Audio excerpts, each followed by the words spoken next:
Damn. Come on, flat balls look like Necco wafers. Slow down, Andy.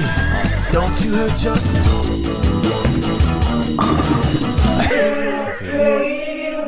Give it to me, sugar, like only you could. Bring it here, mama. Oh, baby, you know what I like.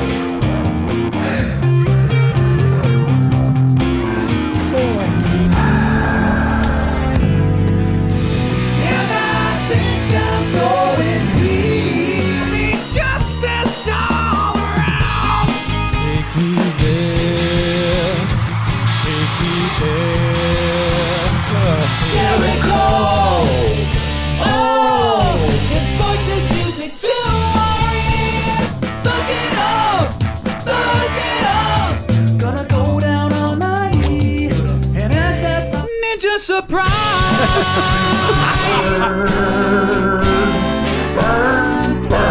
Just was the day, yeah, yeah. Apple fries on the rise. Christmas, I love it. Away, yeah, fuck you. Let's pot tonight. Come on, baby, let's pot tonight.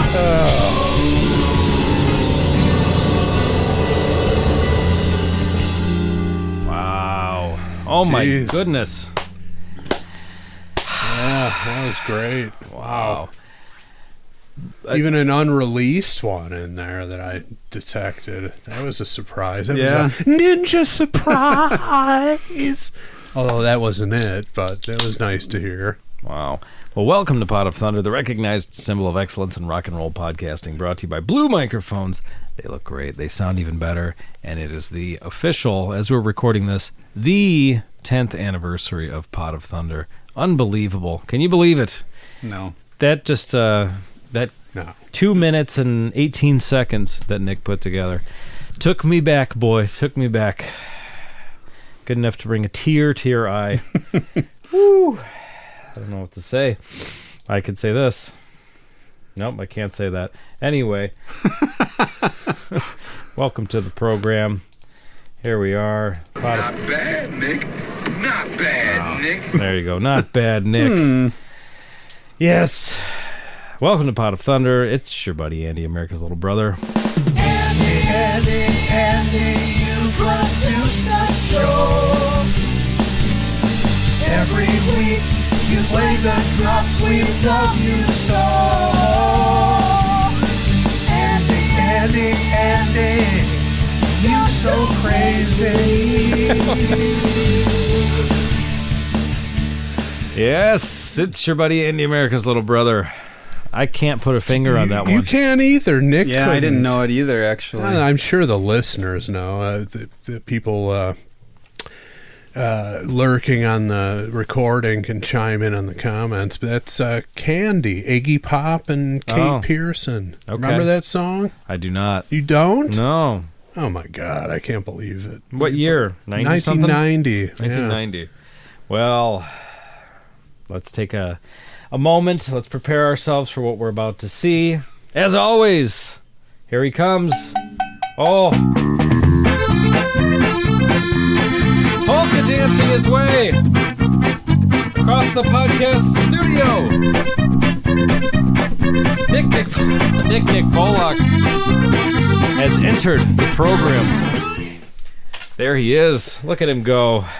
That's worth lurker access on its own. I'll say it every week. Sorry, I hit your face. That's all right. I didn't need that eye. One of these days, I'm going to have to Fine. move that guitar out of the way before he knocks it over. That wouldn't be a good thing. That would be the end of the I show. have to relocate that thing. Yeah. I don't want to restrict Nick in any way. Or I could just stay back over here. and Well, it's people fine. like it when you come. You I'll set say- a precedent. Yeah. You know. Mm-hmm. When you approach the camera like that, it's Yeah, like you can't do that once and then never do it again. Yeah, that's what people want. Okay. Well, Nick Polak has entered the program. He's got a beverage in a tall, skinny can. What is that? Pink lemonade? It's something that was gifted to me by our buddy Rich. Oh. It's a kombucha, however you say that. A strawberry lemonade with packed with probiotics. That's like So, a fermented beverage of sorts that has loaded with Is it probiotics. from the Richie Valens brand by chance? Or Could be. Well, and to Nick's immediate left, you want him, we got him. Can have it every day, yeah, yeah. I can have it. Get out of my way, yeah, fuck you. Yes! Put your hands together for the breakout star of the podcast medium. That is Chris L. Mm-hmm. This is Pot of Thunder on our 10th anniversary, and it's still... oh my.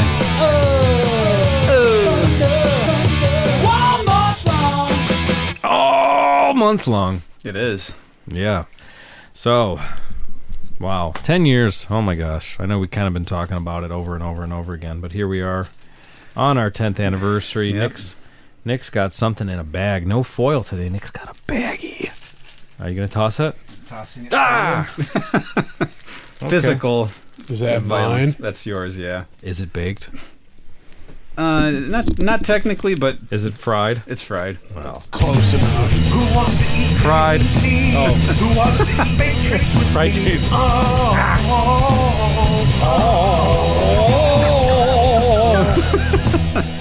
So, when we started this podcast, all we needed was no.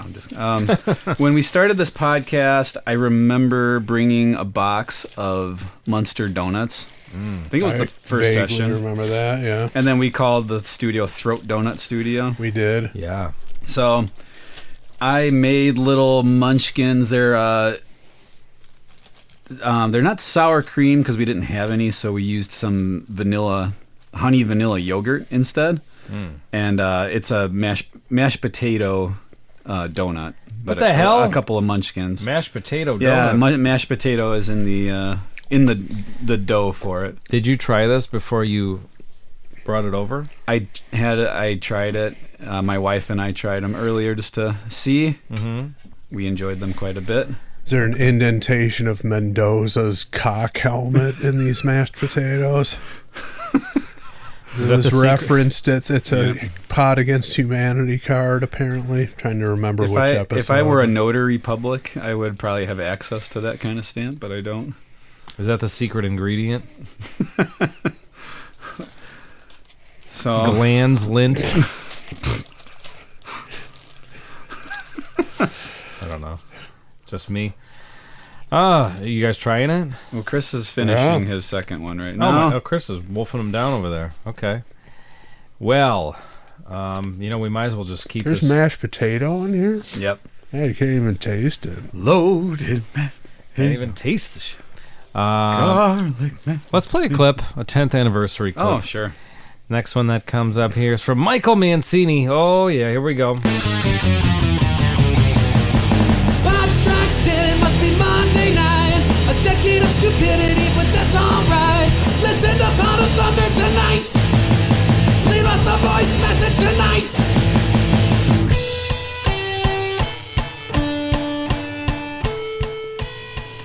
Andy, Nick, Chris, this is Mike Mancini. Just want to wish you guys a happy 10th anniversary with Pot of Thunder. Always appreciate the content, even when you're listening to some, subpar music like Everclear. It's still entertaining. It makes my Mondays better, so I do appreciate that.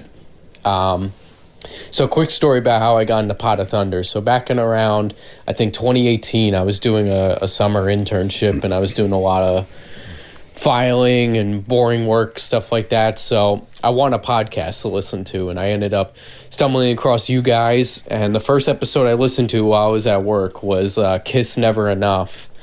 And at some point in the song, Chris suggested that they edit a clip of Brian Sherwood into the song. I did not know who Brian Sherwood was, and didn't really understand the sound clip. But out of curiosity, I Googled his name on my phone on the company network. That's not a good idea. Quickly figured out he was a pornographic actor, and a very awkward conversation with the IT guy for the company ensued. I kind of got yelled at for looking that up. I gotta So find out if that's true. Not you gonna live and take learn. responsibility Anyways, for that. I appreciate the content. Keep doing what you're doing, and peace out. Wow. Thank you, Michael. I was actually going to say the only thing missing from the opening montage, well, actually there were two, would be the Sherwood Echo and the Bull mashup should have been in there. But other than that, unassailable. Those just happen to be two of my favorite clips that I've been listening to a lot lately. The Bull mashup, huh? Good one. I don't remember that one. The Sonic Youth. Oh, wow. Oh, wow. Okay. Yeah. That was a funny one. You know that one. Yeah, it's a good one. Yeah. So So we have a guest. We have a guest. Yeah. Oh, hold on a second. Let me see if I can access our Ring doorbell from here. We have a guest from here? Yeah. Hold on a second. A guest. I don't know if you notice Wasn't prepared for this guest. There's a guest? that there's a Dickie in the room. Oh my gosh.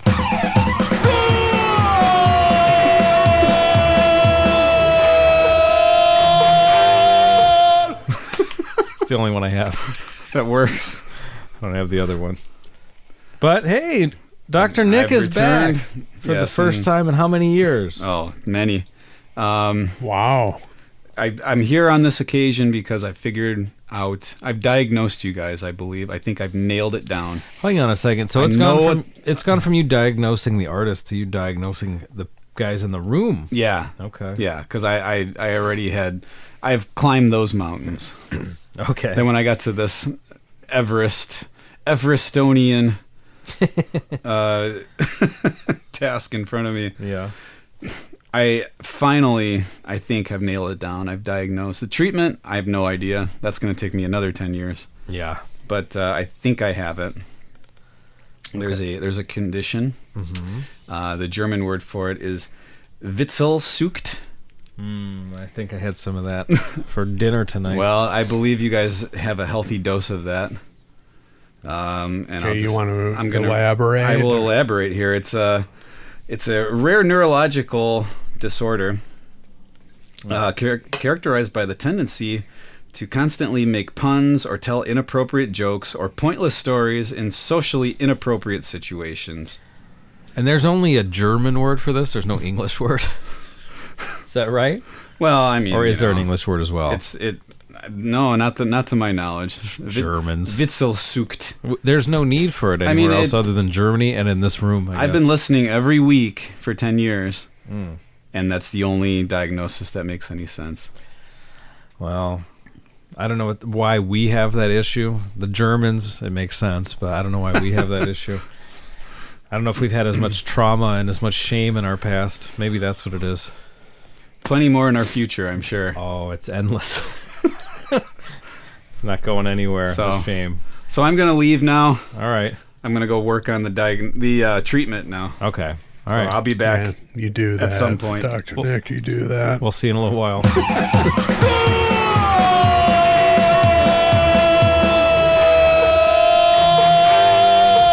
I don't remember what the reason was for the Yeah, I soccer don't even version. remember. Oh, that's what it was? Okay. It must have been World Cup Yeah, or something. that's possible.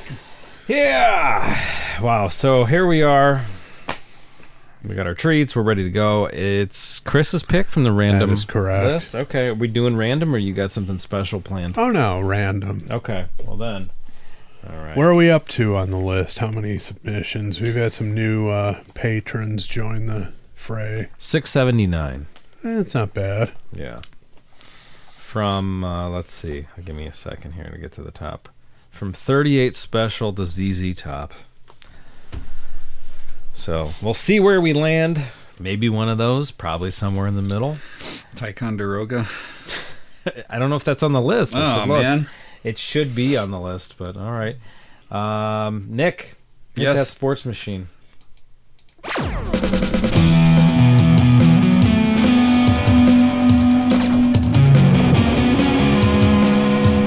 All right, we got number 361. 361 has been sent over to Chris. Chris is mulling it over. Chris is thinking. I'm going to hopper this one. Okay. But, yeah. At the worst case scenario, we come back to that one. Okay. All right. Well, since we're hoppering it, Nick, give it another slap. All right. We got number 555. Let's see what 555. What is it going to be? 555. Okay. Interesting. I'm typing it to you now. Okay. Chris has it. Let's see what he thinks.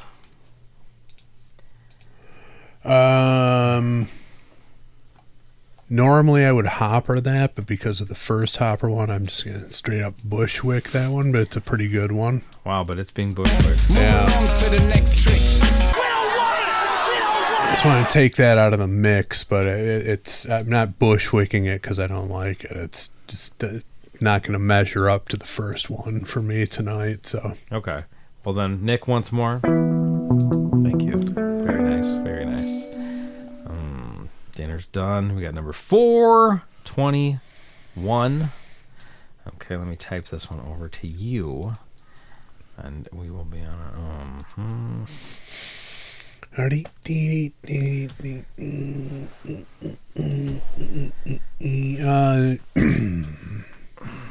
yeah, I'm gonna go back to the first poll. first one, huh? But before we do that, I got a hit on the year 555. So hit it. Time for Pope stuff. Yeah, that Pope stuff. Here's some Pope stuff. Time for Pope stuff.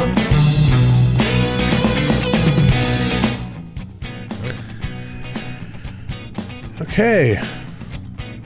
So here's, in my estimation, the coolest Pope name yet. Nick, I'm sure you're familiar. Actually, you want to guess who might have been Pope in the year 555? The coolest Pope name yet. It's an interesting one.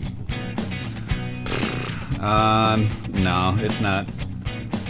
I can't. I mean, Anacletus. I think it's an earlier one. It's not correct, Yeah. but here we go. June 7th, 555. Pope Vigilius. Oh, okay. Pope Vigilius dies at Syracuse on his journey back home. His body is brought to Rome and buried in the San Martino ai Monti. Syracuse, of course, not being the city in upstate New York, but a historic city on the Italian island of Sicily. The capital of the Italian province of Syracuse. I did not know there was such a thing.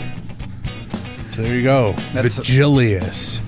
Vigilius. Yeah, it's like Virgil, Julius, and then the word Billy. The word vigilant, I'm Vigilant, thinking, has something yeah. to do with it. Nice. I believe he inspired the name of the personal hygiene project Vagisil at some point. Originally called Vigilius. Yeah. And that they did some market research, determined it was too confusing.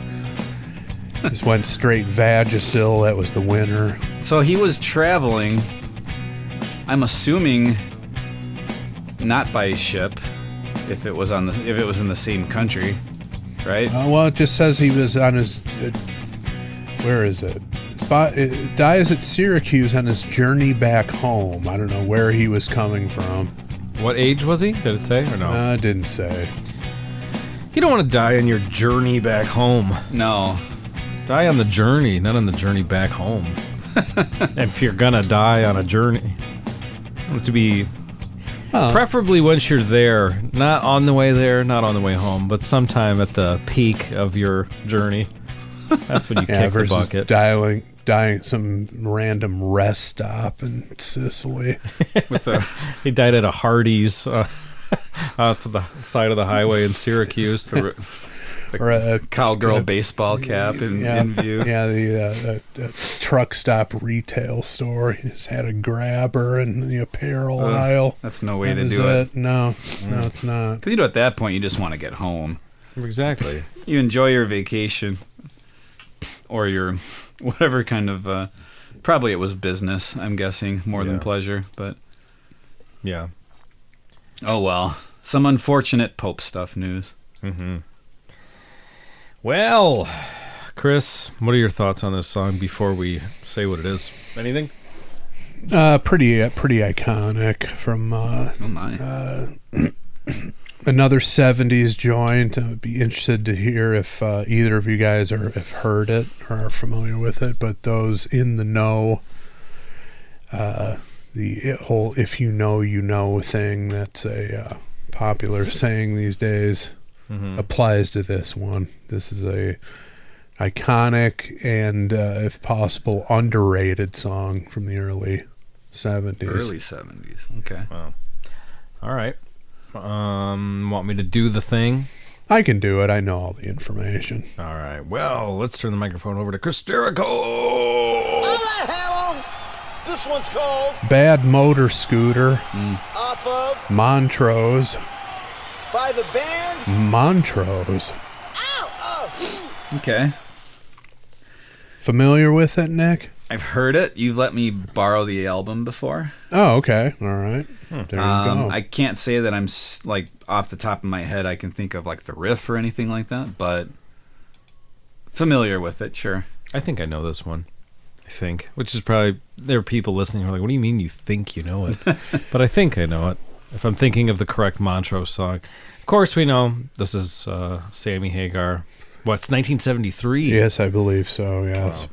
This is how he came onto the scene, and name printed on the back of the album as Sam Hagar. Okay. Didn't add the MY until, I don't even know if he did it on the next Montrose album or if he started doing that in his solo career. Just I Sam. do not know that. When did but his solo career start?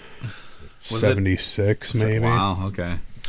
So he was, they just did 2 records with Montrose and that was it? Well, 2 records with Sammy in the band. Oh, sorry. Yeah, he did 2 with Mon. Okay. Yeah, self-titled and then Paper Money, and then I think he just went solo at that point. And I think Montrose carried on with another vocalist for maybe another album or 2, but that was about it.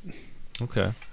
But this first album is a bona fide classic, produced by Ted Templeman, who would go on to produce Van Halen. Also produced Doobie Brothers. So, had that sound going on. A lot of people, because of that connection, think that Sammy Hagar was actually considered to be the original vocalist in Van Halen, at least in terms of getting them on the majors, firing Roth and hiring Sammy way back in 78. I don't know if that's ever been substantiated, but there's been talk that Ted Templeman wanted Sammy in at that point before the debut. Okay. And it just didn't happen. Not sure if that's ever been substantiated, but because of that connection, that sort of rumor got rolling in the 80s. All right, so here's one thing I don't know. I know Sammy Hagar is the Cabo Wabo guy, of course, and the Cabo San Lucas guy. I'm assuming he's a Los Angeles guy, at least for the last 40 years or whatever. I think that's true. But where's Montrose from? Are they Los Angeles area or are they from somewhere else? That I don't know. I assume West Coast. Okay. What was that noise? Nick, what'd you do? I didn't do anything. Kidding.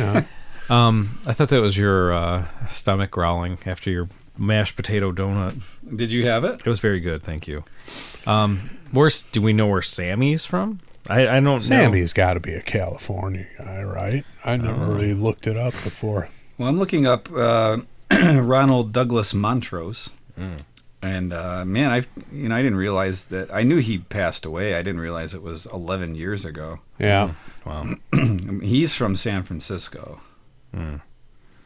Okay. Originally, but looks like a Colorado guy too. But Physically, he looks like one. no, I mean it looks like Okay. like he spent time there as well. Okay. Gotcha. Sammy Sammy, a San Francisco guy too. Sammy is a Salinas, California guy. Salinas' bus. I don't know where Salinas He is. helped to tow Salinas' bus. He was one of those guys. Oh, Neil Johnson says Sammy's from the Bay Area. If Neil Johnson says so, then that's fact. Yeah. So, The okay. end. Book it. Bay Area Etch makes it in sense. stone. Yep. Okay.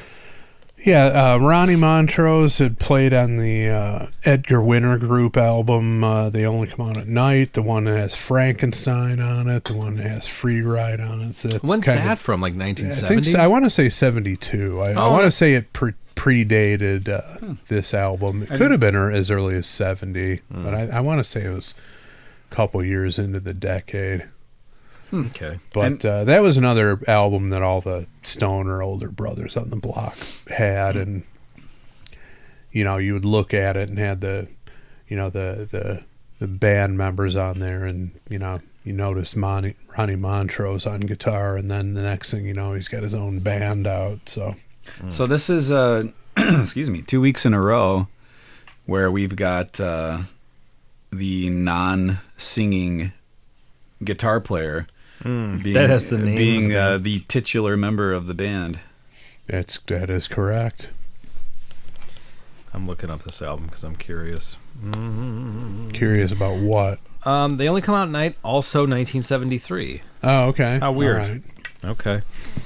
Yeah, people made a lot of music back then. I guess they were busy, They huh? were prolific. But other members of Montrose are Bill Church on bass, who went on to be in Sammy's solo band for a lot of years. A lot of the material from the 80s, he was involved with that. And then Denny Carmassi on the drums, who went on to join Heart during their 80s incarnation, and also played the drums on Fred Bear by Ted Nugent. Oh, wow. Okay. So we're going to There you listen to go. the same drummer right now that played on Fred Bear. We are. Wow, that's That good. is correct. That's how you do a 10th anniversary show. The hair on my arm just stood up. Oh, magic moment. Nothing but the best. Who Yeah. submitted this one? I should have checked that, shouldn't I? Who submitted this one? This one's from our friend Dan Papathopoulos, and he says, "What a debut!" He's right. He's right. In fact, the source material for I Can Have It is the closing cut on side one. There you go. I Don't Want It, which is actually verbatim one of Andy's catchphrases from back in the day. It is. Speaking of a holder for his iPass that Is that what it was about? Yeah, that I encouraged him to get, and he simply looked at me and said, "I don't want it." That's the. So he the just other had his side of the coin. iPass rattling around loosely on the dashboard. I'm like, you can get one of those little things that slides into it. You stick it up on your windshield. You don't have to worry about it. He simply said, "I don't want it." And that was the end of the conversation. Hey, that was it. But that song Moved on to the next topic. Sammy Hagar, notoriously awful lyricist. I Don't Want It has one of the best opening lines in the history of rock music. I guess you want to tell Well, us. I gave love a chance and it shit back in my face is the opening line. Shit back in my Now, face. now he was the lyricist on this as well. I'm pretty sure, yeah. Okay. That is an odd thing. I mean, it's not always the case, but it is an odd thing that just because someone can move their voice around and make it hit the right notes, that suddenly it's like, all right, and you're also the guy who writes everything. Go.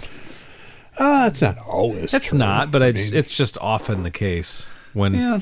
that doesn't have anything to do with their ability well, to the write lyrics. singers are such prima donnas that they want the words that they're barking into a microphone to come from their own heart and soul. I think it comes down to an ego thing. Yeah, that makes sense. I mean, one of the outliers, of course, is Rush, where you had Neil Peart writing all the lyrics and Yeah. Or handing them Iron over. Maiden for the most part. Yeah, Steve Harris. Yeah. Well, Yeah. Yeah, Oh, there you go. For the most part. yeah. Yeah. Black Sabbath, right? Yeah, Geezer Butler. Geezer wrote wrote, a well, lot of until those lyrics. during the Ozzy era, and then Sure. and then, Right, and then right. Dio, Yeah. yeah, he filled that void. Yeah. All right. Well, I'm ready to do it. Are you guys ready to do it? I'm looking to see the songwriting credits on it. Can't find it. No, I think I just am on the wrong spot here, but I'm getting there. So Bad Motor Scooter, it just says written by Sammy Hagar. Wow. He wrote the sorry. whole thing. huh? He's the soul, at least from what I'm seeing. So this is one of the singles, huh?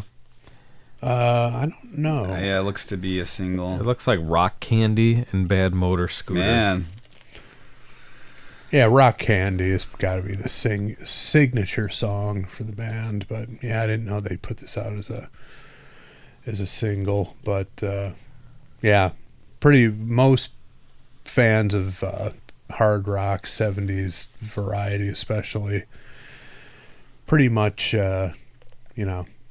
deem this as a flawless album. 8 tracks of just awesomeness. well, you know what I'm gonna have to listen to? I didn't realize they did a cover of "Good Rockin' Tonight" Yeah. because I know that song by Mr. Arthur Prysock. I know his version. Oh, really? Yeah, Okay. so I'm gonna have to check out the Montrose one. Yeah, the Honey Drippers did the cover of that too. The Robert Plant Paul Schaefer. retro project in the mid '80s. Okay. Well, I think it's time for us to take a quick commercial break. We'll be right back with Bad Motor Scooter, 1973, Montrose.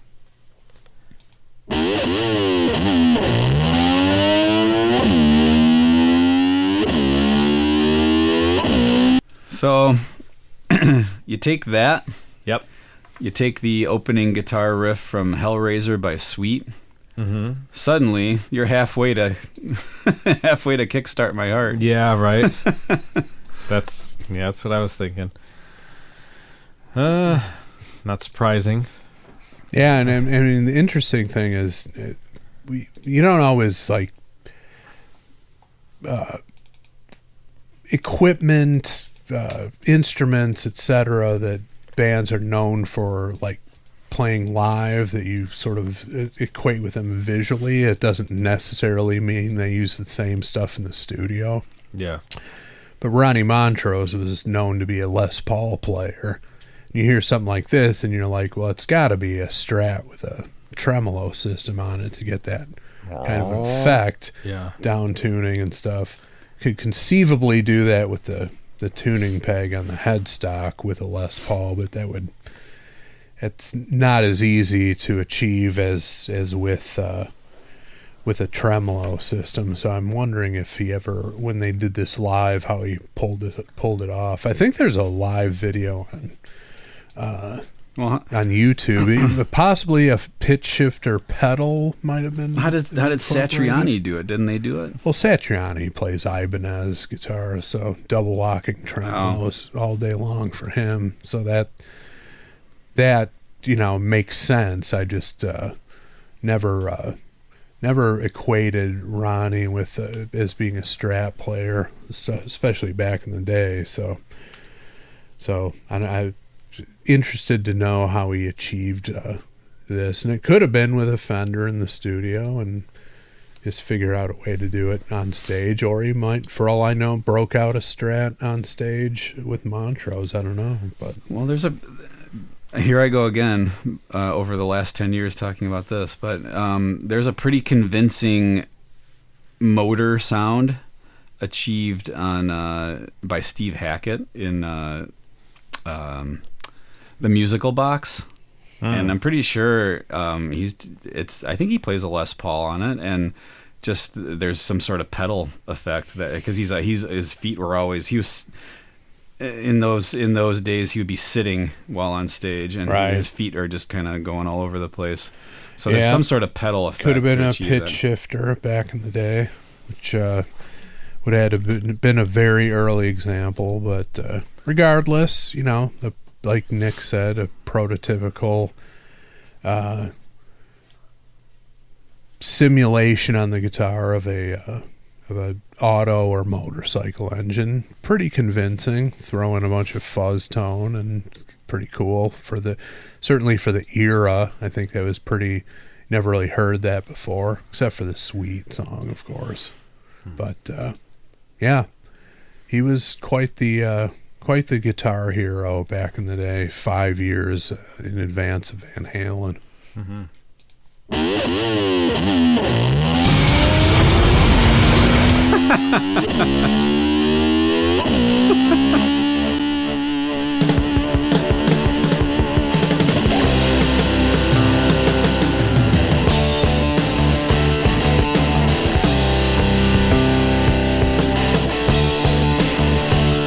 If you get lonely on your daddy's farm. Now that might be his greatest opening could be. line. Yeah, these are some of his better lyrics. I'll say that much for it. I mean, No. it's like we're talking about Go ahead. the thrill of inevitably we're gonna get to the thrill of riding in a fast law vehicle. In another parallel here, my uncle has a country place that no one knows about. He's talking about your daddy's farm, the country place. What song is that? That's Red Red Barchetta. Oh. It's and that gets into we're gonna get in a vehicle and drive real fast and feel that Yeah, thrill. but- And I have a feeling that's where we're going. Yeah, here. but Rush never really talked. But basically, Sammy's going down the proverbial road of the farmer's daughter type vibe, Tom Codle used to tell me that joke in grade school. which was Just one of the many cliched farmer's daughters jokes. Something This about milk. one had to do with watermelons. Oh, okay, I was gonna say, is there milking involved? Okay. Just remember, I don't live too far. And there's a red bridge in Oxford Bay. Yes. You'll be in my place in less than a day. It's a long time. I mean, not really. It's less than a day. He could have said more than a day. He could That have would said be longer. less than 2 days. you might have to stop a couple of times. Yeah, and, you know.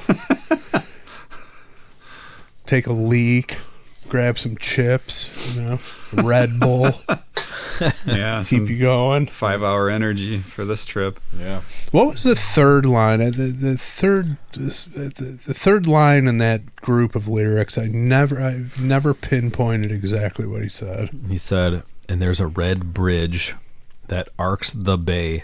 Yes.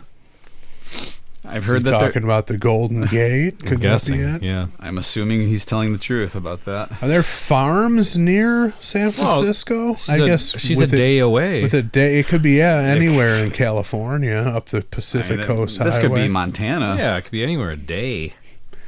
It's a long ride.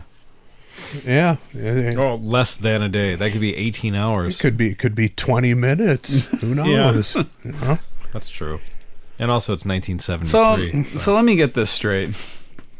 Get it straight, Nick. Iron it out for He's us. calling this girl. Mm-hmm. He's saying, "Hey, I want to hang out with you."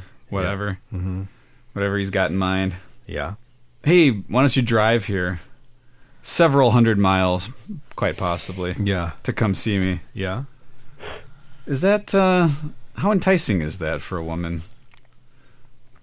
I mean, that's Well, I guess it depends who you are. But you would expect the guy to be like, "Hey, I'm on my way." Yeah. Yeah. Not Yeah, like, I "Hey, you come here." Yeah, no, you're right about that. It's not much. I mean, if you get lonely on your daddy's farm, I'm not coming. yeah, I'm not showing up there, but you can come up here and we can have a good time. Yeah. It's not really what a woman would want to No. hear. Not really a farm guy. So come over here. Yeah, I don't have the right wardrobe to hang out on your daddy's farm, you know. Not really my scene. Yeah, your dad might not want me there, Yeah. but I'm sure he's fine with you driving hundreds of miles. Yeah. If you want to run away from your family. By yourself before the era of cell phones. Yeah. He probably had his license suspended or something. That's why he can't go out there. Or he's got an ankle bracelet. Come get me. Right, Yeah. and house arrest. Yeah. Those Well, bad boys, they get all the chicks. I was going to say, though, there must be something about him that she can't say no to.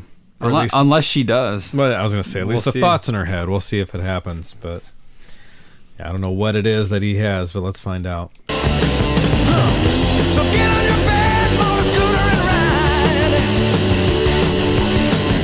I'm over to my place and stay all night. Yeah. The first thing in the morning we'll be feeling alright, alright, alright, alright. Get on your bed, motor scooter and ride. Okay. That's great guitar work there. The way that the chord progression is also simulating the revving of the engine, the acceleration. Yes. It's very, very, like I said, he was a formidable guitar hero in the in the era between Hendrix and Van Halen. Montrose was right up there at the top of the heap, certainly in terms of American guitarists. I mean, you could throw in the Aerosmith guys. I mean, first Aerosmith came out in 73 as well? 73. Or, Yeah. okay, so they were just kind of getting started. I mean, Ronnie was much more of a flash guitarist, getting attention for that. So I think from an American standpoint, you know, for that kind of dare I say gunslinger guitar player, he was at the top of the list, no question about it. You know, back to lyrics. It's also, now he's telling her to get on her bad motor scooter. When he says bad, is it like that thing's like Michael Jackson bad, or is it a piece of shit? And he's saying, get on that piece of shit and ride 200 miles to my house. I'm guessing in '73 we had that sort of slang was existent. Okay. Yeah, I would say it skews more toward the Michael Jackson definition. No, of bad. Drive that piece of shit over to my house. It's No. pretty good, though. Okay, so I don't know this, but I'm just going to speculate. Yeah.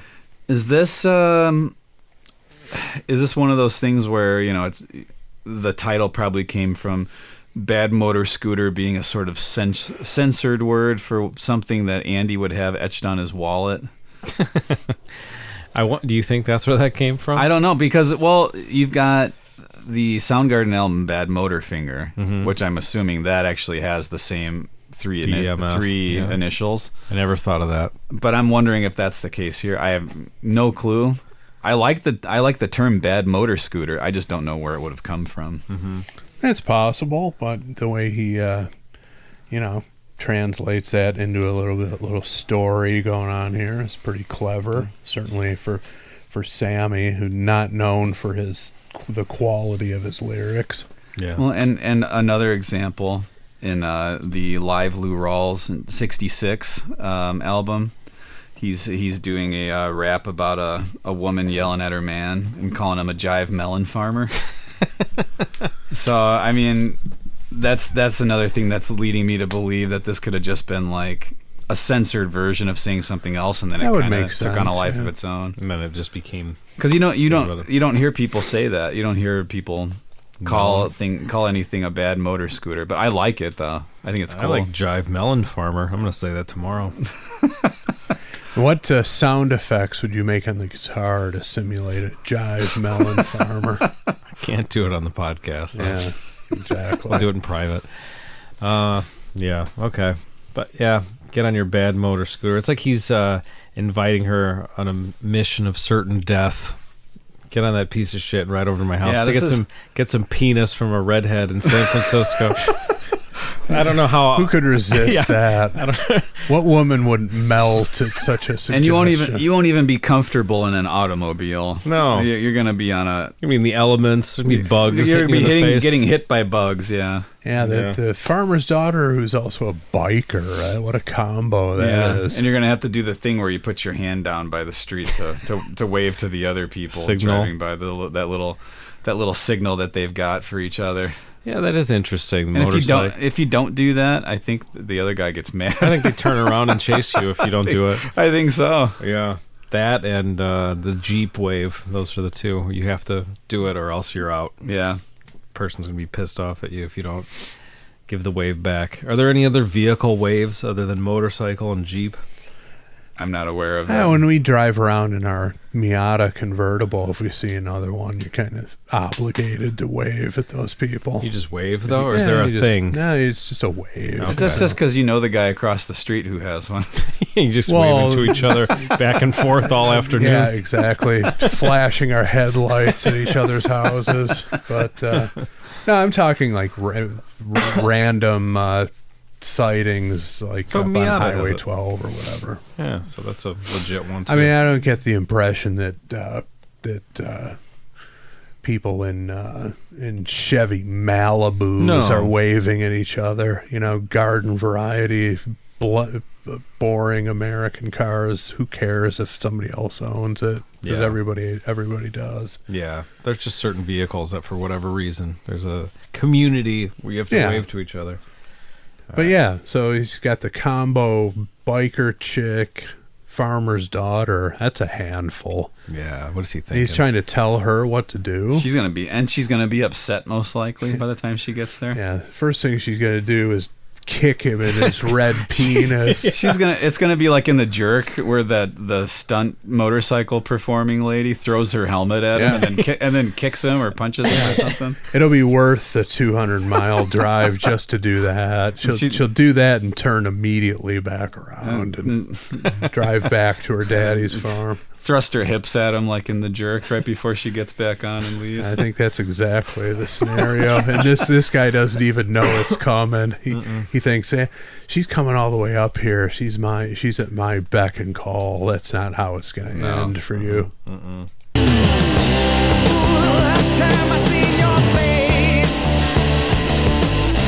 swore that no one would take your place. Now since you've been gone, I've been feeling bad, yeah. I come out to your place, I'm afraid of your dad. well, Now here we're getting to the crux of it. That's why he doesn't want to go down there. He's afraid of the old man. he really said it. I love that that's a lyric. Yeah. That's awesome. Yeah. Now we're getting to the crux of it. He's showing some vulnerability to this woman. Typically, you don't reveal that to a member of the opposite sex for fear of not being respected. But Yeah, I'm afraid he's of straight up coming out with that. Wow. Mm-hmm. You know, I gotta say, this is for Sammy Hagar. This is great. Yeah, For anybody, this is great. Yeah. yeah. These are definitely at the top of the list. It's a short list, but the list of his good lyrical efforts. There's a few of them on this album. Like I said, I Don't Want It has got some great lines in it, but then musically speaking, I really love how they like go half tempo during the verses and then kick it up double time during the choruses. That's a great arrangement. And Carmassi kind of was following in the Bonham footsteps, just had heavy-handed 4 on the floor drumming, but did a great job on this. Musically, like the composition, the performance, and the production. It's just, this is like you close your eyes and you can imagine a smoke-filled arena, and this is just such a 70s. Oh yeah, such a 70s exactly. groove that they're doing. It's prototypical 70s hard rock. But at the time, though, this was, like I said, not as much of a quantum leap forward like when the Boston album came out, like just the clarity of that production, but more from a standpoint of the power of it was pretty unprecedented in 73. This has that raw, like grand funk sound, I would say. Oh yeah, okay. That's Yeah, good but a one. A little different, but the sound of it, like, it's totally got that. definitely more West Coast. You know, the coming from the groin area. Not that grand funk music didn't come from that area; it did, but it's a little less blue collar and just a little more, just kind of horny, for lack of a better term. But Well, horny and afraid. horny and afraid. That's It's a good TV show. Yeah. The next logical move from naked and afraid is horny and afraid. But yeah, he's revealed why he's not going down there, trying to get this woman to come up to his place. Yeah. I love that that's part of the song. That's brilliant. You come up to my place, I'm afraid of your dad. Love that. And the way he delivered it, if you want to listen to it again, just listen to his voice. He kind of started breaking a little, right? He gets a little sheepish when he says it. It's hilarious. I'll go back. Gonna be feeling bad, yeah. I come out to your place, I'm afraid of your dad. Dad. Yeah, I mean, well, that was not your typical powerful Sammy Hagar delivery there. He's a little bit embarrassed He to say backed it. off. He's like David by Michelangelo. I don't know if you guys have ever heard or read that because he's about to go into battle. He's David versus Goliath. Yeah. And the genitalia, they say that it's accurate to like a fight or flight. Oh, really? Sort of like the way that it was sculpted. Yeah. That's about how if you're about to enter into some sort of situation like that, Your penis shrivels up that's a little bit. about how it would look. Yeah. Yeah, if you have a boner, it'd be weird in the middle of a battle. Well, that's someone who I'd want in my army. Someone who's aroused by battles and war and conflict. Patton might have. I don't know. Yeah, That's not true. somebody who looks like he just jumped into a pool of cold water. That's not who I want. Well, Washington crossing the Delaware. He might have had a That's a boner. toss-up. He could have had one. I mean, it was really cold, but the way he was standing on that boat, Yeah, and he was on the front of the boat, right? front of the boat. So he could have had his pants. He could have had it out of the zipper, and no one would have noticed. Wasn't the only thing he skipped across the Delaware. No, it's not. It wasn't just the coin. It wasn't. that he threw His across. teeth weren't the only wooden things on his body either. What was I going to say? I completely lost my train of thought. I was just gonna say, you know how like Nick's saying the David's boner or what he didn't Or say David's, lack but lack of thereof. boner. That's like when you do like if you play sports or something, your body just Yeah. automatically kind of like Yeah, tightens up. it moves this shit out of the way. Hence, Yeah. hence the brilliance of Michelangelo. Right. But then I was also going to say, which is the worst part of taking a shower in gym class right after playing basketball. Well, how much do you really want out there? I want it all. I want everyone to see I want every wrinkle stretched to its capacity if someone else is looking at it. That could be concerning for the other guys in the locker room. Hey, that's their problem. Not my problem. That's the classic, grower versus shower dynamic. Yeah. You have to smack it around a little bit Yeah, before you got in the shower. Some guys have it all on display at all times. Others have the retractable version. Yeah. I'm told that's referred to, the George Washington thing is referred to as a battle boner. Just got a message. That's good. Simple yet classic. Yeah. I mean, All right, let's get back into this. So you get on your band, blow the scooter and ride. Up over to my place. a lot of good bass playing going on in the song too. It's like it's busy but not overly so. He's not just peddling notes. He's more of like that John Paul Jones kind of territory where he's playing busy bass lines, walking bass lines, but nothing like crazy that's stepping on the toes of what everybody else is doing blends in really nicely with everything. Yeah. What is his name? Bass player? Bill Church. Bill Church, okay. Yeah, good stuff. So stay all night. Yeah. The first thing in the morning, we'll be feeling alright, alright, alright, alright, alright. Get on your bed, motor scooter and ride. Yeah. Ride, ride, ride. Come on, baby. Yeah. Crank it on up. Oh.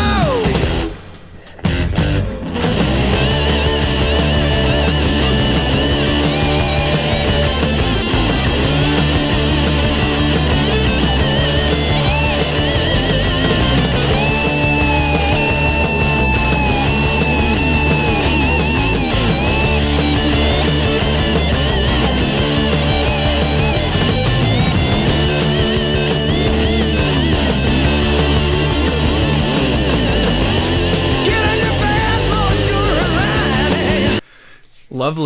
Lovely stuff. I love the little, the couple of hits there leading into it. Yeah, great. Great. Again, the arrangement is just outstanding in this song. Because when I first heard that, when they kind of didn't, and it just sort of stopped, I thought, okay, we're getting like a whole riff section here where that it's gonna be real staccato like that. Mm-hmm. But then it just went into the solo, which I mean, it's very effective because it takes you out of the rest of kind of separates that section. because the rest of the song you've got like the motor scooter sounds, and that's very like that's anything but staccato. That's very like flowy, you know. It just kind of keeps doing that, and that kind of just takes you out of it, and then ripping right into the solo. Very very nicely, like a pronounced solo. It's up in front. It's right there. I mean, it's called Montrose. He's taking the limelight here, and Well, I thought it was evenly mixed between the solo and the continuing, simulation of the motorcycle. They were kind of evenly balanced, but yet they still meshed well together. Again, they weren't necessarily clashing with each other. They seemed to go well to each other. And just sonically, I mean, as you talked about where it puts you back in like a smoke-filled arena. This also puts me in the passenger seat of like a Camaro with an 8-track player playing, probably a convertible, just cranking music like this. Just puts you in the sonics of it just puts you back into a different era, which is, I mean, you can't really ask for much more from a production than that. Capturing, not only capturing a moment in time amongst musicians, but transporting the listener to a place and time. That's really the ultimate goal, I would say, for any sort of musical recording or performance, to be able to do that. Yeah.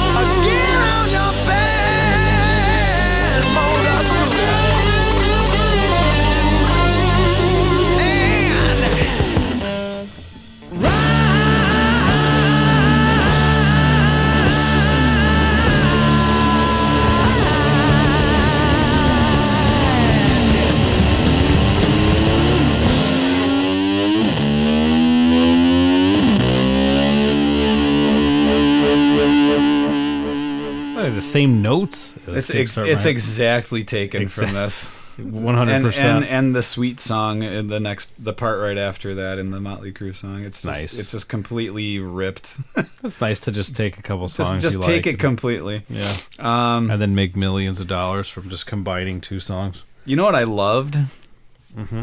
I loved the little noises, the fret noises that were left in right before he did the last the word ride, like the big finish, how Yeah, it yeah. stopped.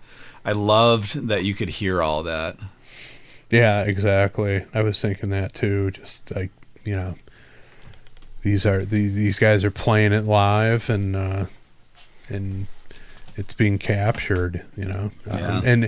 And something we talked about last week, where the band never captured the proper energy level in the studio. They had to bring it on their live albums. Not the case here. No, right. No shortage of energy and fire coming out of these guys, which again, you know, translated to 5 years later when Templeman bringing in Van Halen, you know, when we did the I'm the One episode and stuff like that. I mean, those guys were not intimidated by the studio environment at all. They came in and fucking brought their A game and then some, and that's what's happening here. Yeah. Yeah, this was great. Oh yeah, it's. Nothing bad about it at all. We'll wait and see. We got the outlier over here, Andy Who? Jones. Me? What? Yeah. Andy. But I guess I'll vote first. Yeah. Oh yeah, the sweetest of sweet surrenders, absolutely. It's sweet surrender. Hell yes. Iconic, classic.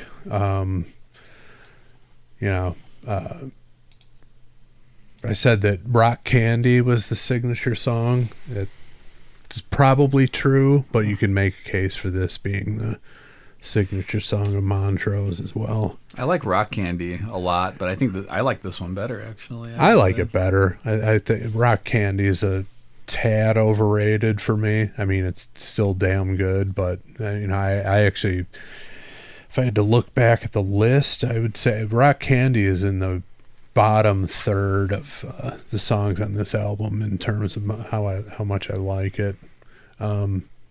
This one's definitely up there. The simulated engine sounds, the flash guitar, all very groundbreaking in '73. I mean, as I was listening to it, I'm like, Ronnie was almost like the American Jeff Beck, you know, that the sort of vocal guitar lines at the end when they just before they went into the ending where he was trading off with the vocal lines with Sammy, but on the guitar. It's a very Beck-like thing to do. Underrated in the grand scheme of things, but yeah, to be busting out music like this in '73, it's almost Hendrixian to the point where you're listening to it. It's like, because although Zeppelin was in full regalia at that point, but this was way more American sounding, and I think It had a raw quality to it that Zeppelin didn't always have.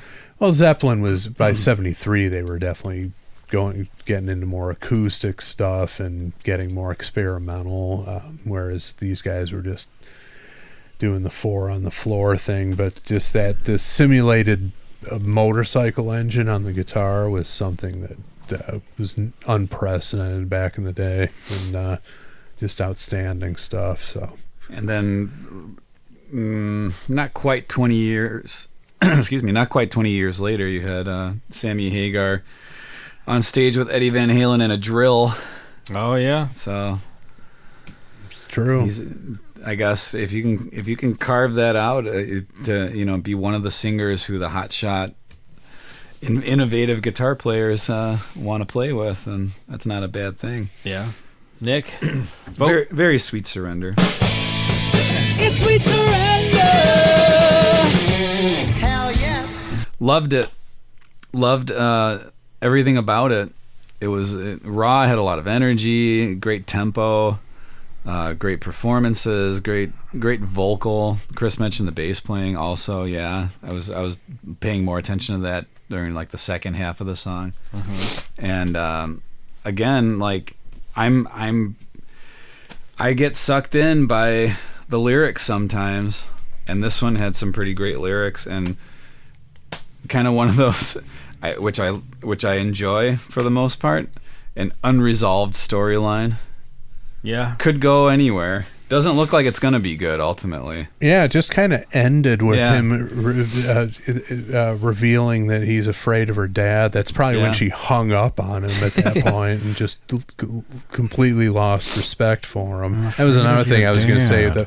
The way he said dad is like, Yeah. as the words were coming out of his mouth, his brain is like, you really shouldn't have said that. Yeah. That was a mistake. I'm afraid of your dad.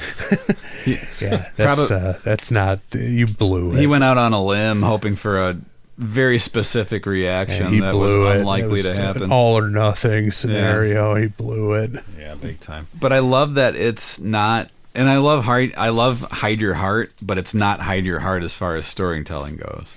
No. Very, it stops abruptly, and you're left to make your own conclusion, and neither character seems particularly savory. Yeah. So it's a very interesting, very fun song in that regard. Yeah, he's just putting an offer out there, right? That's really all the song is. It's such a bizarre offer. Like, it's not like, hey, I'm coming in my bad I'm driving my bad motor scooter. You hop on the back and we're going. That's more typical. I'm gonna sit here. Yeah. You come to me. Yeah. I'm gonna sleep And I love the specifics of, like, you could be here in less than a day. on a motorcycle. And is it a motorcycle? Oh, yeah. Or is it like a dirt bike or something, or a scooter, moped? I'm assuming we they're assume- going big. We assume this is like a hog. I think so. Okay, yeah. that's fair. That's fair. Yeah, I keep thinking of that crazy woman from The Jerk. From The Jerk. That's a great one. Yeah. That's what's coming to mind here. That's what he's going to be met with. He's going to be eating his pizza in a cup in the trailer, and she's going to show up. Pizza in a cup. Yep. Yeah. That's exactly it. All right. Well, I'm going to give this song a Sweet Surrender. It's sweet surrender. Hell yes. We talked about all the great things in the song. We always sort of do make fun of Sammy's lyric writing, but even back in 1973, you can't say anything about his voice. He's unassailable as a front man. Yeah. Absolutely. Yeah. If I've ever, I don't think I've ever said anything to the contrary, but if I've given off that impression, I'm saying it now that nothing, you can't call into question the quality of, and the power and the sound of his voice. It's all top shelf. Yeah. And as of at least a couple years ago, it's still there. So, what was that, about 2 years ago is when I saw him? Yeah. Yeah, 2 years ago. Cursing up a storm in front of your Well, he was kid. all fired up. Yeah, he was. It was first couple of gigs after COVID, I think. I don't know. It kind of got away from him. Got away from him. I want to get some pussy. Like, you're 75, dude. Take it easy. And you're in a carnival with a bunch of children. He knows how to get the crowd going in the dumbest way possible. Listen to Van Halen right here, right now. Yeah. He starts playing Give to Live, and he's telling the crowd that he wants them all to come to his house, and he's going to throw 5 pounds of weed in the fireplace. Crowd goes nuts. Really? Sammy knows how to do that. That's all they wanted to hear, huh? 5 pounds of weed in the fireplace. Not 6 pounds, not 4 pounds, but 5 pounds. Childish thought, that is. Enough to go to prison for a very long time. In the vein of less than a day. It is. Very Specifying the putting amount it. of the weight of the amount of drugs that you're going to be using. Yeah. Probably not smart, Yeah. It's not. because that at some point it crosses over into more severe charges. Okay, well, look where we found ourselves. All right, Hammond! I got a question for you. Paul Stanley was probably loving this. Probably. Paul Stanley wants to know if Bad Motor Scooter is a rock and roll boner classic, as voted by the 3 rock and roll boners in this room. Nick and his chupaga are mulling it over. Nick's debating if he should crack over another kombucha. This one's done. It was good too. Plenty of probiotics. It's what you need. What What do probiotics do? I don't know. But you know what I... Healthy bacteria for your digestive tract. I don't need it. I don't want it. Ask Jamie Lee Curtis. Oh, yeah. Jamie Lee and her shit yogurts from 10 years ago. Is she a shit yogurt purveyor? That was like a decade ago. She had all those commercials. I forgot which yogurt that was, but she was all over those commercials. She was helping out everybody with their digestive health. Yeah. I don't remember those. That's what she'll be known for long after she's gone. Not her Academy Award. Does she have one? Didn't she just win one this year? She did, really? yeah. Oh, okay. For what? Best shit yogurt commercial.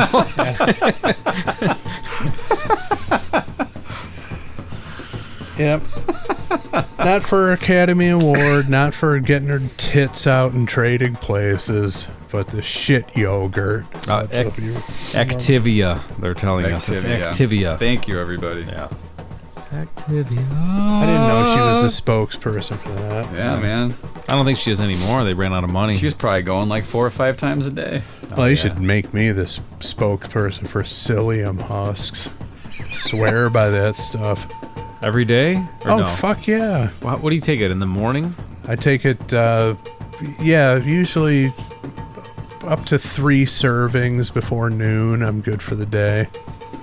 3 servings? Yeah, just a big old tablespoon right in the pie hole. Wash it Not down. at the same time? Throughout the course? Yeah, of that time? not 3 in a row. That might be pickle juice, take a knee territory. That much fiber at one shot, but That might be lying across the toilet horizontally because you have no strength to sit up. spaced out like from 6-ish in the morning through about 10. I have about 3 servings. I'm good for the day.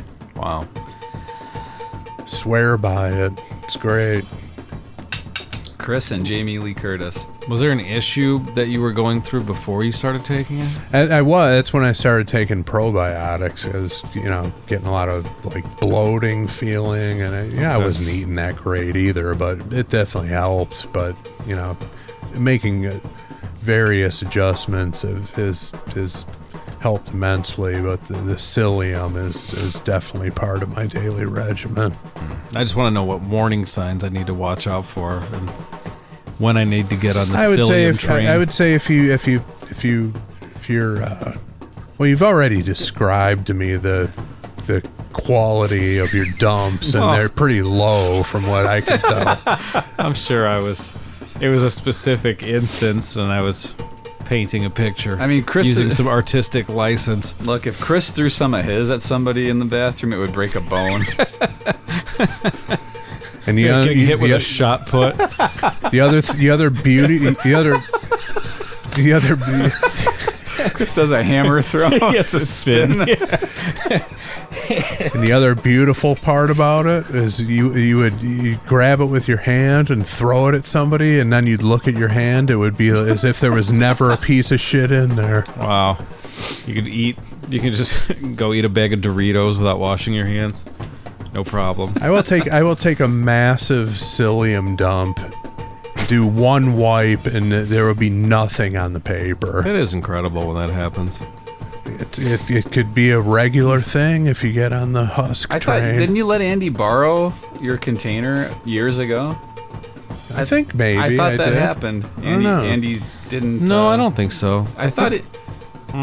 I think I just bought some one time. Oh, maybe then. But I don't know. Maybe I just didn't need it at the time. I don't know. Andy, I would say if you feel the bloating, if you feel like you're backed up, that would be the time to try it. Okay. Clears you right out, and it's not uncomfortable or stressful or anything. It just becomes a part of your normal thing, and it's a beautiful thing. I recommend it. Better than Metamucil? Oh, Metamucil is child's play compared to the husks. Tastes good though. It's like Tang kind of. It's horseshit. Yeah. Now a mouthful of sawdust washed down with your favorite beverage. It's the only way to go. Okay. Listen to us. I believe in it. I recommend it. Hey, you feel that strongly about it. That's good. I don't know if I feel that strongly about any product, so I like to hear the enthusiasm. Well, I'm like anybody else. I like shit that works, and there's very little of that in the world these days. There's products that make a lot of promises, they don't deliver on it. When you find something that works exactly as described, if not better, you stick with it. Yeah, I agree with that. Nick! Huh? All because of your can over there. That just happened. Oh, like we weren't going to talk about digestion. It's not. Okay. It's not the first time. Back to business. My vote's in. There's 2 check marks. Boners and digestion. We did them both. All right. We can wrap it up. That's the 10-year anniversary right there. Yeah. All right. Chris's vote is in. Nick, is your vote in? Yeah, it is. Yeah, my vote is in. Oh my. Oh my. What? The What happened, Nick? Of course, you know, I'm looking up 1-star reviews on psyllium husk powder. Oh, no. It's not the powder. You don't want the powder. Oh, you don't want the powder. You don't want the powder. Is weird. It coagulates. It's not the same. You want the whole husks ground up. I tried the powder once. Big Okay. mistake. I threw it out. Because the subject line of The the raccoons in the neighborhood have been dropping giant logs. the subject line for one of the 1-star reviews for the powder simply had the word vile. Oh. Yeah, the powder isn't That's- right. I couldn't figure out how they expect you to take it. It just didn't. I don't know why they even put that out there. It doesn't. There's no good way to take it. Stick with the whole husks ground.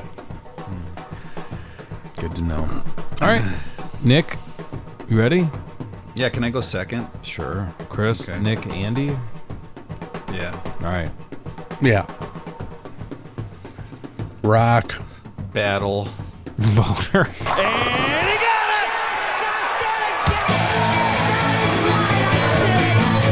It's a rockin' the ball, yeah. Are you kidding? Who do you think you are? I am. Get it right. How could we not Yeah, it was great. be lying to ourselves? Yeah. if So we didn't? had you not heard that before, Nick? Or I'd heard it before, but I guess mostly in passing. you Same know? here. I remember the chorus. Yeah. I didn't remember the lyrics. But it's different when you sit and you're listening to it as critically as you possibly can, and you have to talk about it. Yeah. It's a different experience. Totally. yeah, the whole album's great. I mean, anybody who's heard it knows it's a classic. So if you're not familiar with it, highly recommend it. And if you disagree with us, we're sorry. That's just the fucking way it is. How dare you? How could you ever? French fried potatoes, garlic mashed potatoes, loaded baked potato on the waffle fries on the rice. You know what time it is, Nick? Was that a commercial? Yes. For what? Potatoes. Okay. Twisted Potatoes. Hot new product coming Well, you out. know, that woman could have, I'm assuming, could have come from Idaho and made it there within a day. Yeah. I would think so. Okay. I don't know. How's our geography? I think that makes sense. Mine's not that good, but I have a feeling it's possible. If she's hauling ass, Doable, yeah, yeah. she can get there. If she leaves early, she can get there. Well, Weather's clear. It's a lot. You know, wind at her back. I don't know. Well, Nick, it's time for your favorite part of the show. Time for a commercial, can't imagine. Oh, okay. followed by the yard of questions. Yards of questions. Motherfucker, I give them. Swing away. Yes, Chief.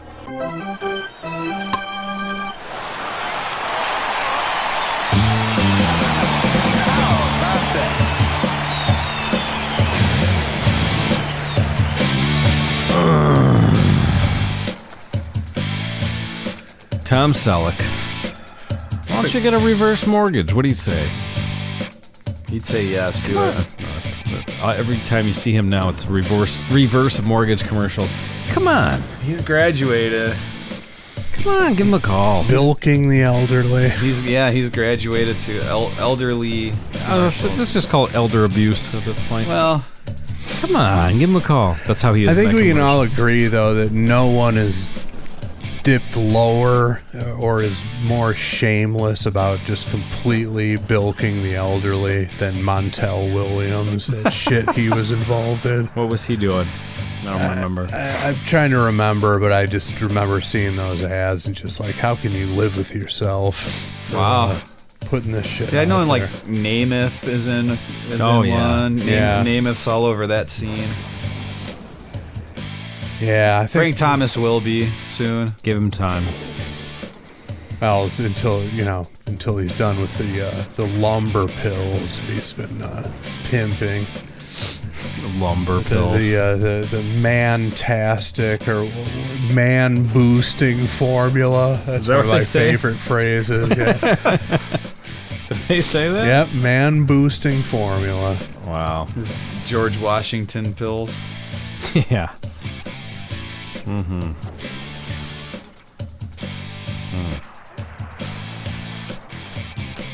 All right, this looks fun, and it All looks right. like a nice way to wrap up this 10-year anniversary that we have here. This is from our buddy Steve Caldwell. Hey, Steve. Hello, Steve. How you doing, Steve? My buddy. Said, hey guys. Steve's the man. So this is from a while ago, so this is not current, but he says, as I'm about to fly over Hammond en route to Vegas, I was inspired to send an anniversary-themed Yardo questions. Ooh. Anniversaries are a time of reflection. So, he's going to hit us with some of those types of questions. Great introspection. Yes. But you started it with that opening clip, so. Yeah, I didn't want to trigger the waterworks too early, but I think I did. Wait, Not a dry eye in Can the I house. do a quick clarification / correction? Montel Williams, absolute scumbag, but not limited to the elderly. He was a spokesperson for a payday loan company. Oh, okay. Which It was Money Mutual. It was Montel Jordan that was in the elderly commercials. Listen to this. Using Mr. Williams' reputation as a trusted celebrity endorser, Money Mutual marketed loans to struggling consumers with sky-high interest rates. Terrible. Sometimes in excess of 1,300%. What? How could that even be? Yeah, That's so- how do you How is do that not- do that and sleep? How is that not equivalent to loan sharking? It is. It's not equivalent. It's beyond loan is sharking. beyond. The mafia was envious of those interest rates. Wow. I don't fully know what that is, but my understanding is that you get a loan based on your paycheck, and then you have to forfeit your paycheck. You get your money in advance, basically. I don't know how that works, but basically it's like interest compounded daily to the 4-figure interest compounded daily. Impossible interest, basically. Yeah. Jeez, Yeah. Anyway, Where you just start laughing at a certain point. well, it's horrible. you just I mean, what do they do? Do they do like the mafia, send their goons after you to break your thumbs or fit you for cement shoes and throw you into the river? How does that You have work? to be on Montel's talk show talking about your. You have to be a cautionary tale on Montel's show. He gets you Get out of coming it. and going, Montel. Yeah. Jeez. Is that all? He doesn't have a show in any way at this point. I don't right? think so. Nah, he had a show in the mid '90s where it was a drama where he was like a teacher or something like that. Sounds Matt. not good. It was like a guy's name. It was like Matt something. Matt Locke, you're thinking of? Afraid not. Okay. Very, very dramatic seeming from the commercials I remember. Yeah, Matt something. I'll have to look it up. Look it up. Just in case there are people out there dying to know. There are many. All right, well, I'm going to do it for him then. Yeah, I can't find it. Wait. Oh yeah, Matt Waters. Yeah, there you have it. What a name for a show. He played an ex-Navy SEAL turned inner city high school teacher. How do you even remember that? don't know. It was on after Puczynski.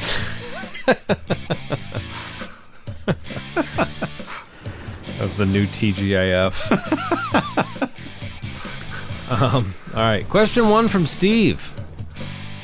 Is there anything in particular that you feel like you weren't great at 500 episodes ago that you really feel like you've mastered over time? Ooh, I don't think so.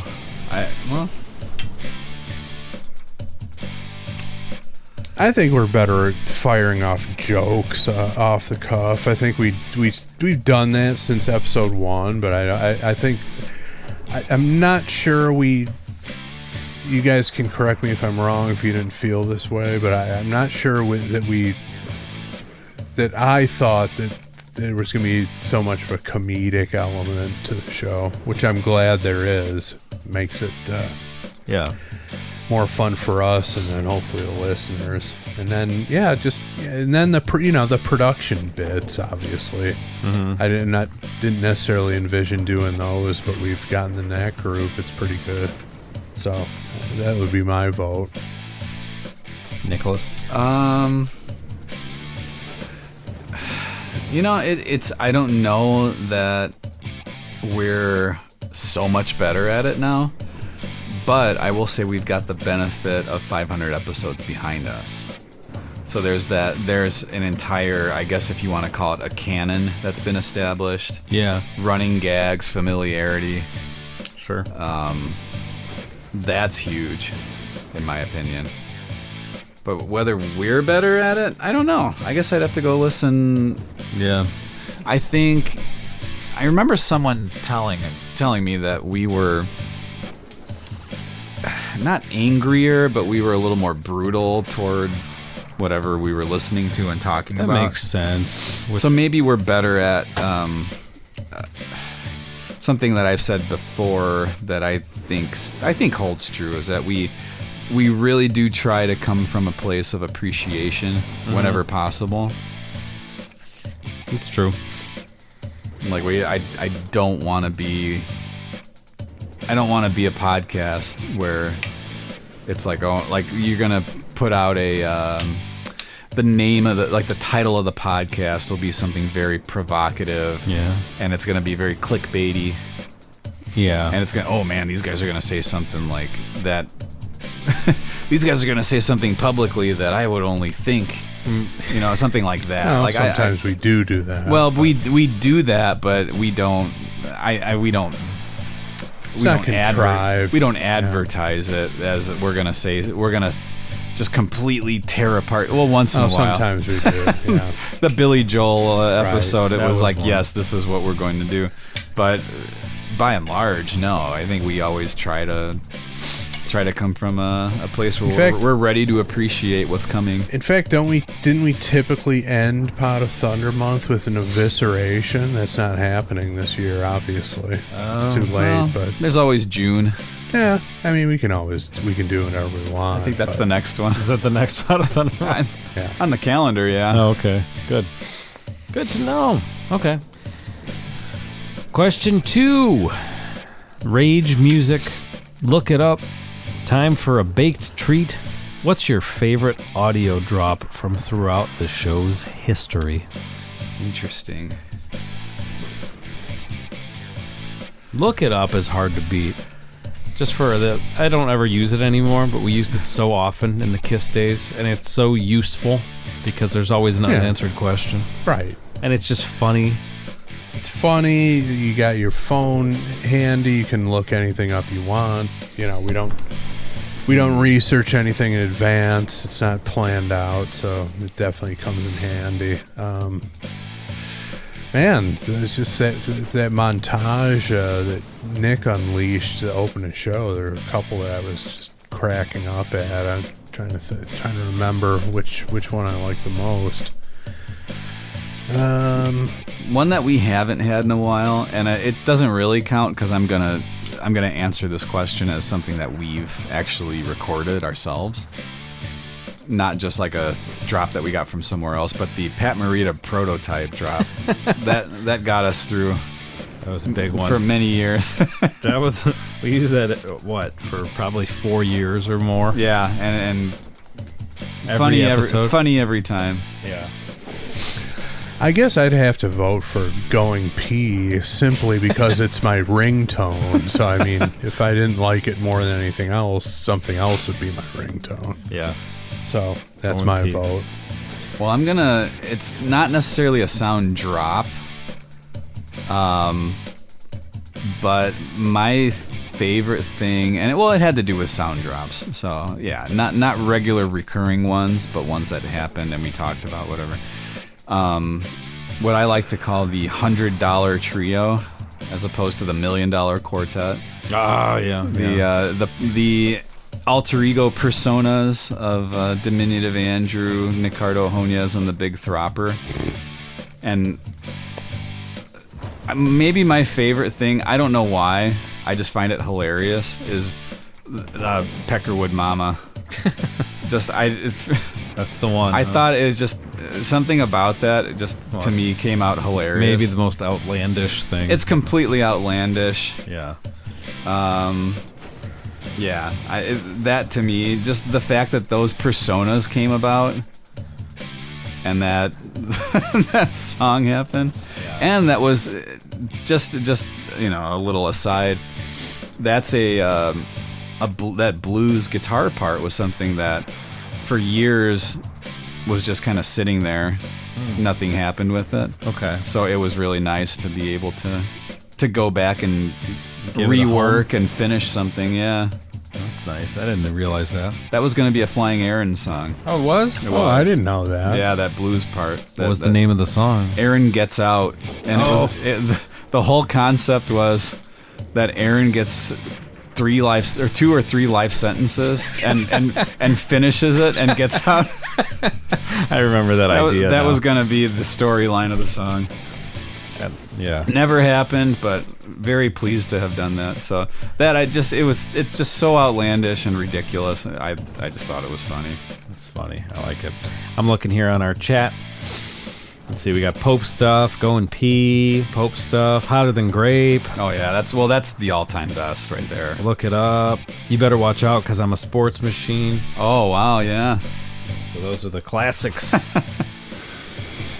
All available to patrons starting at the entry-level tier. You get full access to the sound library. Download it. It's yours. Do what you want with it. Drive your family crazy. Yep. Great at parties. Very Everybody fun. loves it.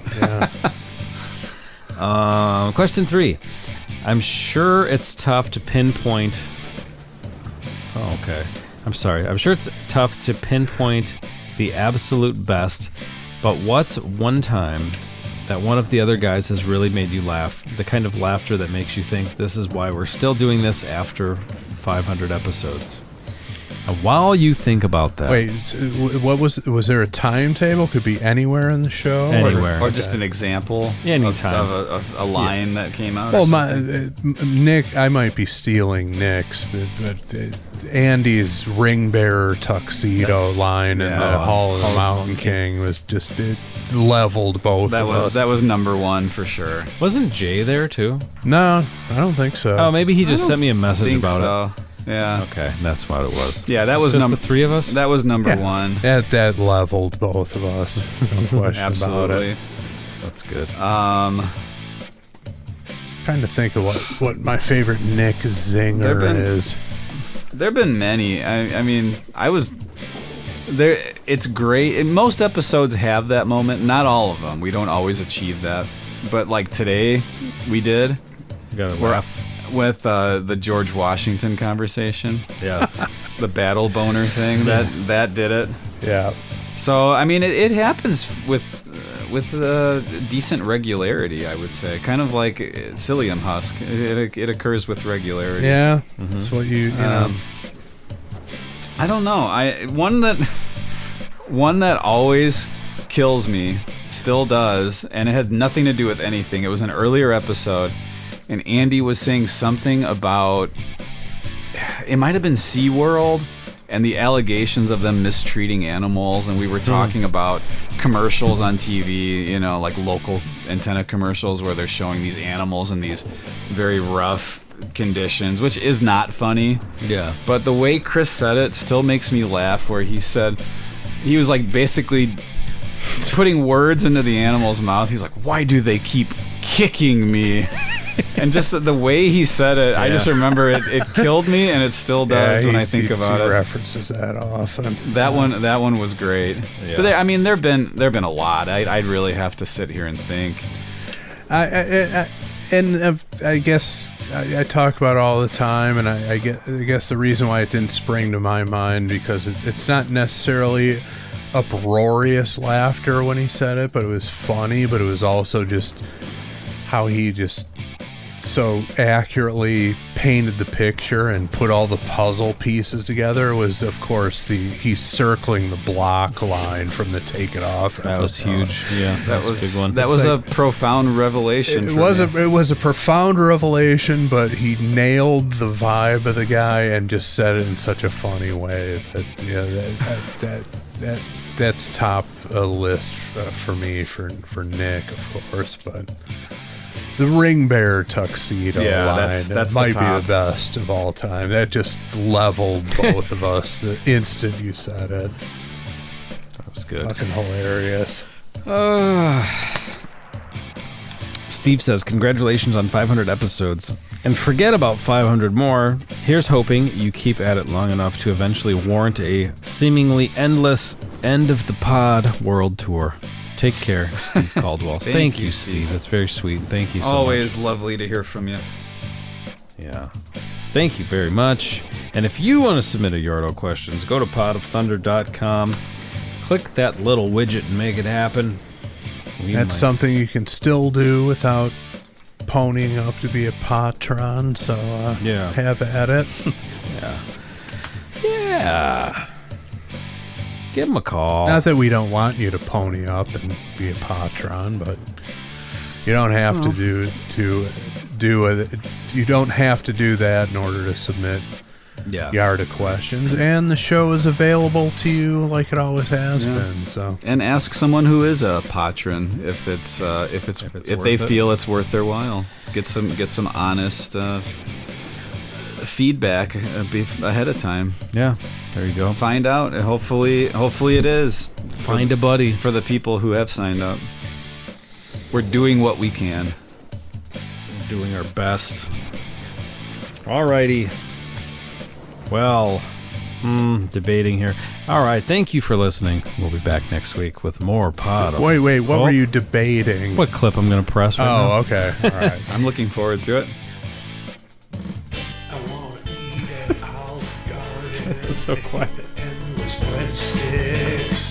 Wait a minute, what's that you say now? Never ending has ended. Can't you see I need more soup? Can't you see it's what I want? Can't you see I need more bread? Can't you see? What a... I'm gonna torch this place. Burn, burn, burn. Is this your son's favorite bit here? He laughed. I sent you the video, right? Yeah. Of him dying laughing at this. Guard it down. Burn, burn, burn. Let's see if I can find it. Losing his mind. Olive Garden to the ground. Wah, wah, wah, wah, wah. Yeah.